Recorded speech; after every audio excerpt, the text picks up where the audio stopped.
I made this scissor pouch the other day to look after my scissors, and I'm going to show you how to make another one now.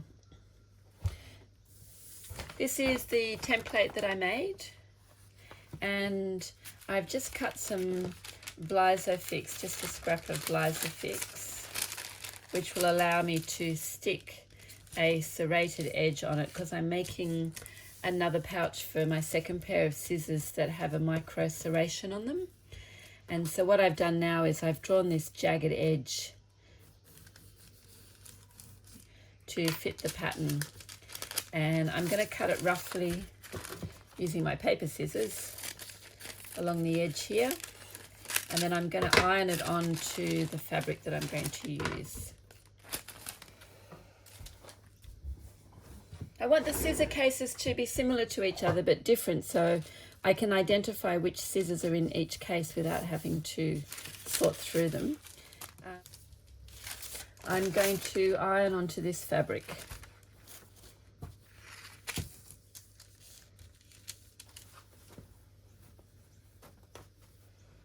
So it's a scrap piece. I need to find a piece that's big enough. This piece here looks like it might be. I'm just going to pin it on loosely to hold it. So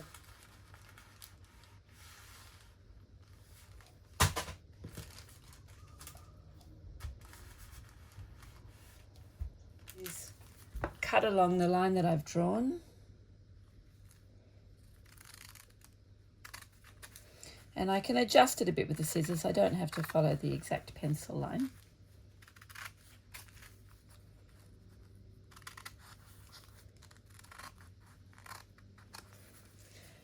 So you can see on the case here that this is going to run up one side of it, and it's going to be the green. It will probably fall on that side. So what I'm going to do now is find a piece of my scrap in the other green. So what I'm going to do now, on the back of this, you peel the backing off and it leaves the glue on the fabric.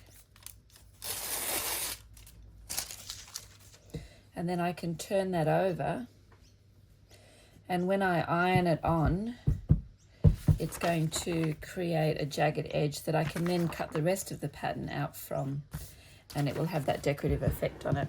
And then you stitch over it. So let me put it over here.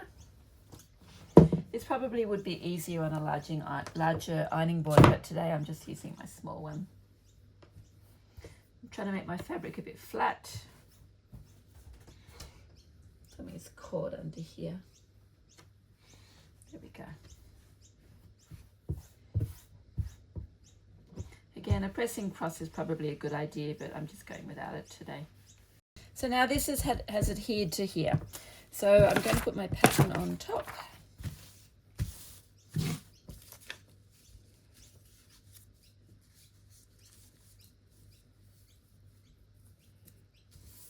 And today I'm actually going to draw around it with a pencil.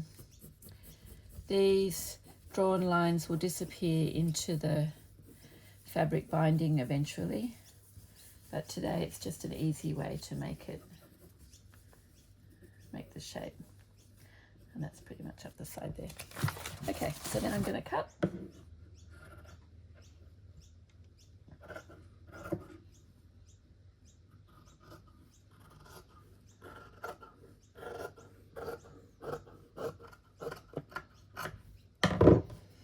So that's one part of it.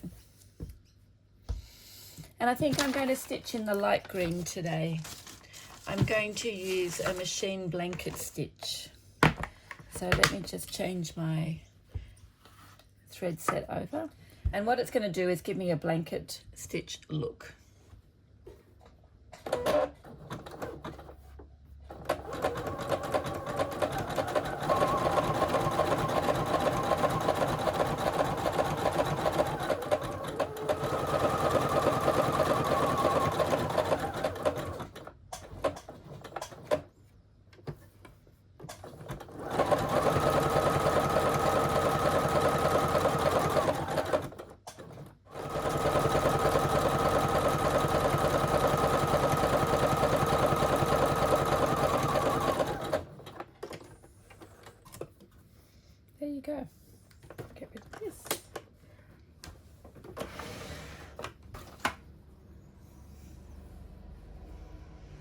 So you can see the serrated line, and I'm going to cut another piece of this for the other side, and I'm going to cut 2 pieces for the lining on the inside, and the 2 pieces will be cut from calico. And then I'm also going to cut some batting, and the batting is like a quilt batting that we use. So I'll do that and I'll come back and show you. So I decided to put some Vliesofix and another one of these on the front side as well as the back side. And again, I'm going to stitch it with my machine blanket stitch. Okay, so I've cut out a lining piece and a batting piece. So lining goes down first, batting on top, and then the cover, and then the same for this one. Oops, lining down first, then the batting, and then the cover goes on top. And I'm just going to put a couple of pins in to hold each one. I have to figure out how I'm going to quilt it. Maybe I might just do a stitch down following that line. So I'm going to put my walking foot onto the machine. It's an unusual looking contraption, but the walking foot means that when you quilt, you get even feed. The top doesn't feed differently to the bottom, and it helps keep everything even and neat. So I think I'm just going to do a straight stitch following the zigzag.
So you can see that's quilted on there now, and I may do another row. I haven't decided yet. I'm going to cut them out on their lines first. So here's my scissors.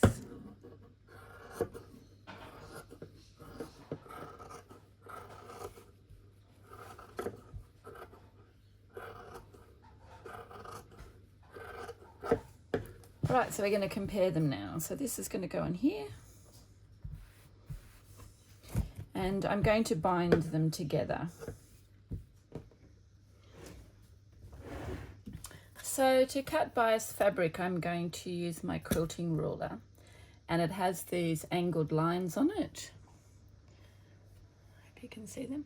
So I'm going to line up the 45-degree angle line with the edge of the fabric so I can cut 45 degrees on the fabric. And I'm using scraps. I don't need a huge amount, but I do need a bit. So I want to cut that way.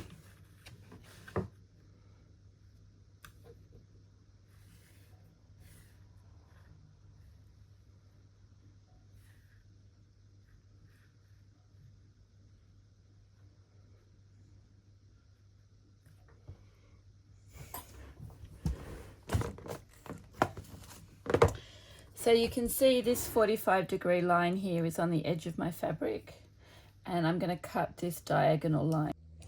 The strips I cut were 2.5 inches wide, and I cut maybe 5 or 6 just of random lengths to join together using mitered joins. And to do that, you put the 2 strips at 90 degrees to each other and sew diagonally across the end.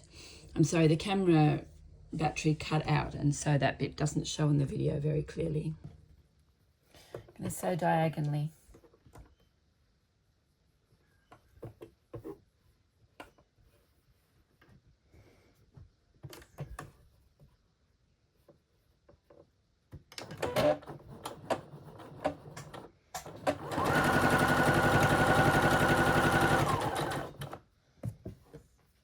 So once you've sewn it, you can cut off the edges, get rid of the little tags. And it's good to press it. I'm just going to finger press for now, and then I will press with the iron in a minute. And I'm just pressing the seams with my fingers open.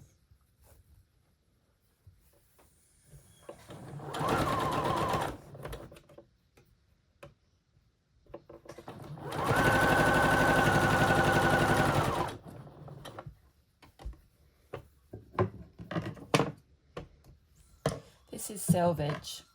I'm going to take the selvage off. It often behaves differently to the main fabric, and if you keep it on in projects, sometimes you get funny results. Now I'm wondering if I have enough. So what I'm going to do is bring over my project, and I'm just going to lie this around it to see if it reaches. It's going to be close, so we might just do, maybe it'll be enough.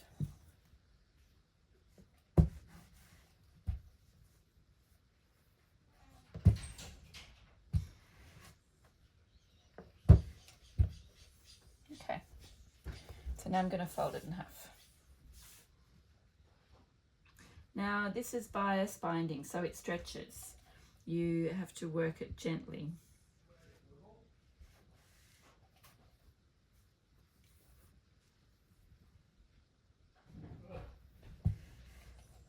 Okay.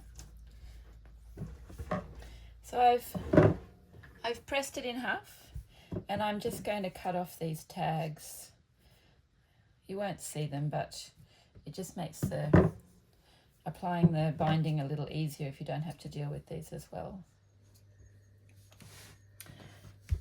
So I need to bind this part first, and I've decided to use binding and not bias binding. So it's cut on the straight. Well, it will be cut on the straight. Let me just cut that. So I'm going to neaten up this edge first.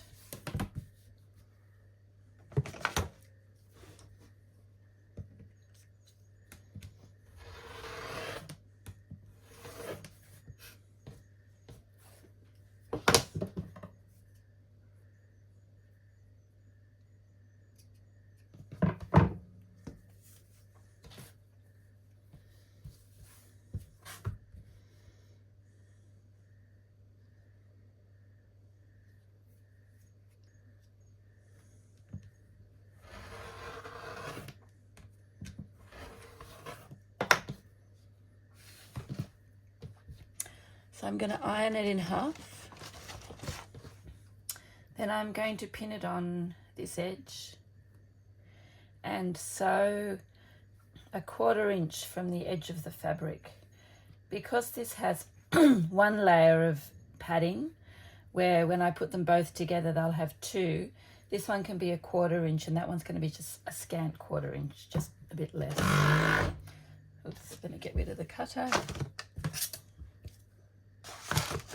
and the board.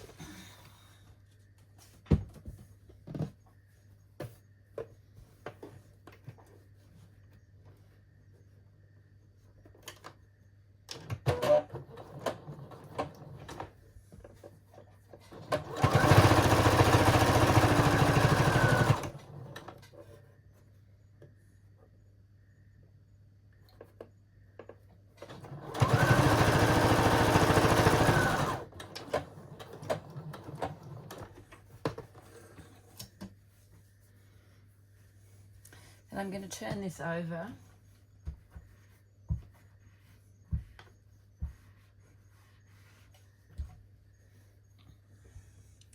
going to turn it over and pin it on the front actually, and I'm going to stitch it from the front.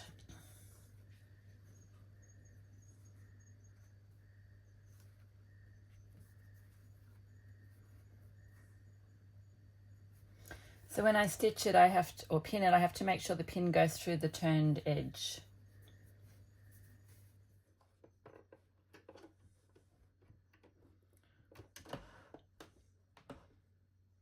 So I'll put the needle down. I never sew over pins, or not intentionally anyway. And I'm going to hold the tails to make sure it moves forward. Oops, the tails came off. That's a bit interesting, isn't it? There we go.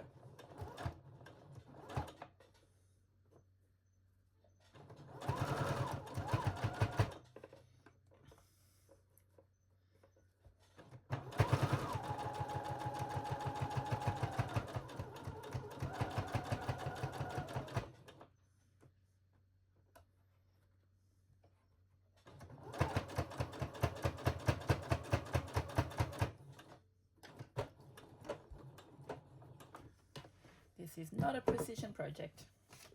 All right. So I'm matching this with this. And then I'm going to start the binding on this edge. I don't want the binding to start and finish on a curve, and I don't want it to finish on this side here, because this is what draws your eye. So I'm going to start and finish it on that side. And I want it to go this direction. So I'm going to start pinning it on here. And this, when I sew, it has to be a very scant 1/4 inch, because on this one it had to go around 1 layer. When I bind this side, it has to go around 2. So the stitching line has to be not too far in, or the binding won't reach. And perhaps I could have cut the binding a bit thicker, but anyway, that's how it's going to be today.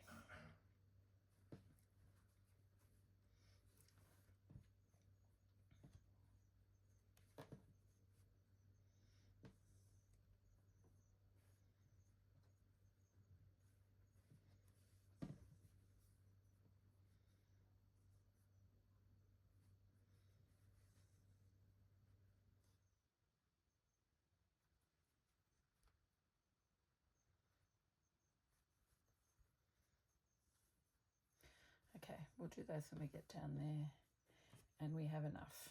So I'm going to start here, and I'm going to fold this like, I can never remember. We'll start stitching just on one side. So I'm stitching just on one side to start with.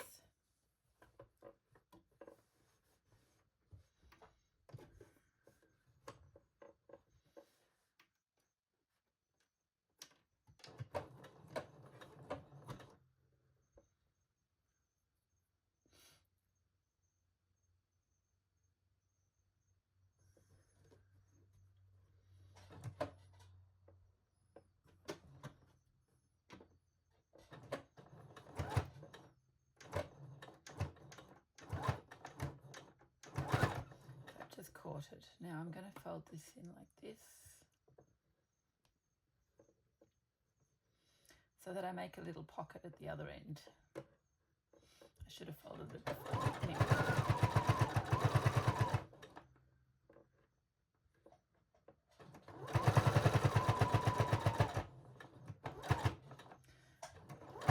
So now I'm down here, I'm going to take it out, fold this closed, and from here on I'm going to sew both pieces down at the same time.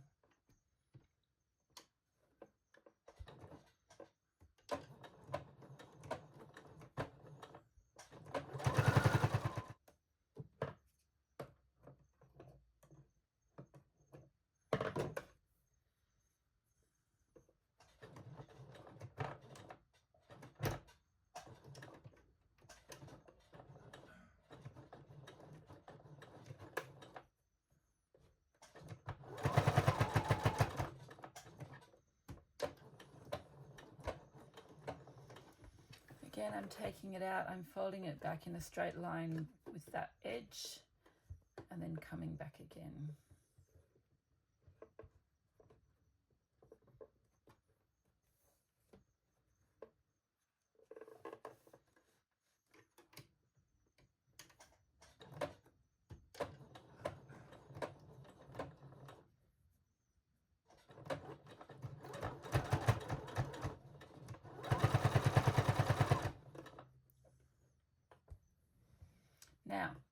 I'm going to cut it off here, and I've cut it so that it's longer than that piece.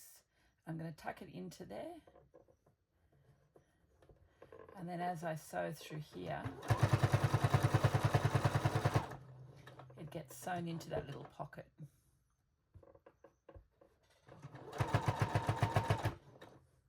It's a little bit twisted.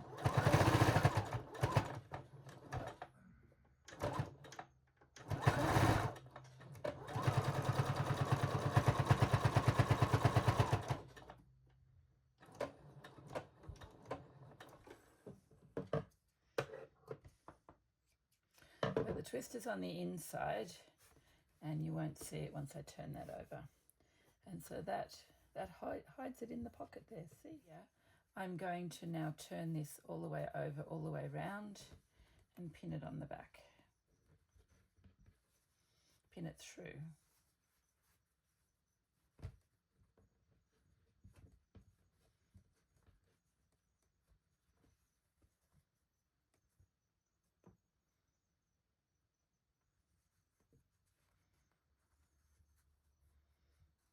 It's a bit fiddly.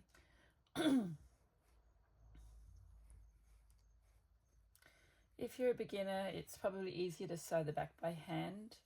It does take a bit longer, but you'll get a nicer finish. And because I'm just using these to keep my scissors protected, I'm not so worried about the finish today. And it's kind of cute. Doesn't have to be perfect. Again, it's stitching in the ditch.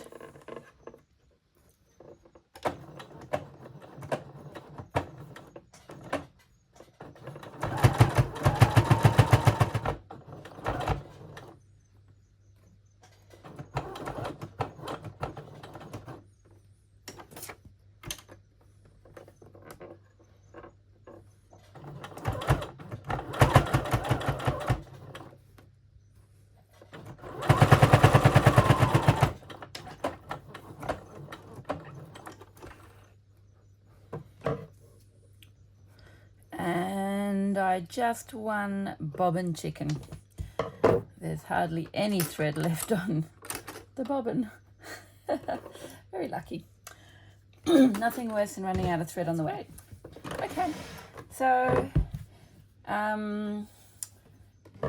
loose thread.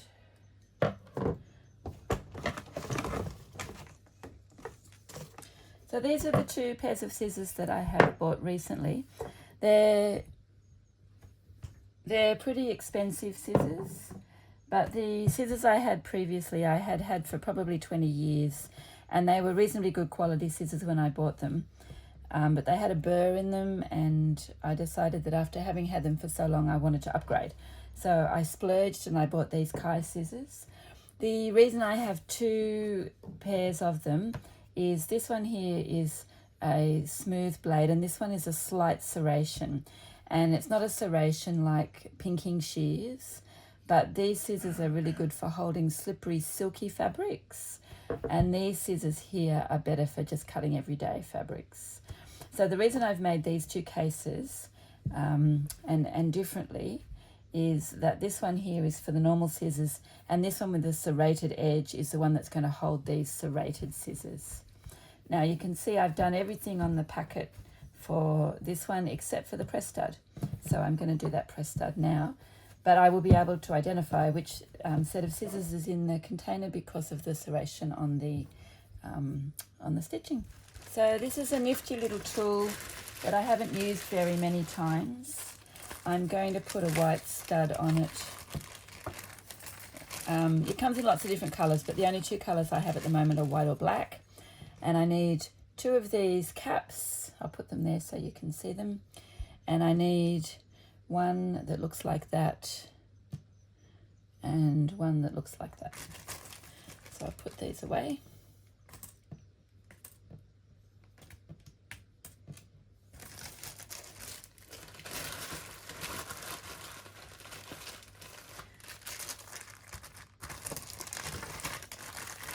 And I'm going to use the all two. I'm not very experienced using this machine because I haven't been using it for long, but what I'm going to do is identify where I would like the stud to be, and take into account the size of the cap. So I'm just going to put a dot there, and I'm going to use the awl to go through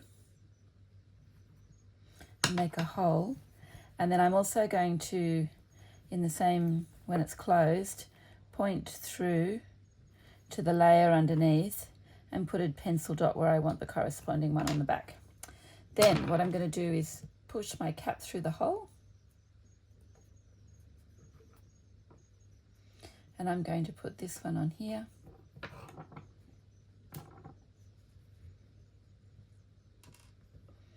And then I put it into this tool, and it pushes the little spike flat like a mushroom. And so that one's attached. And then here where this one was, I'm going to push the awl through. Because this is coming over to this side, the cap has to come up.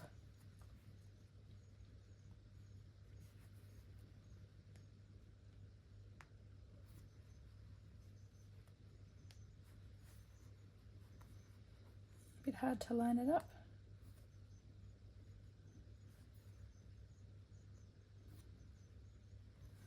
I think we've got it now. And I put it up this way.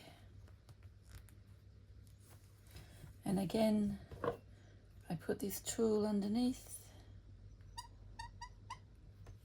And squeeze.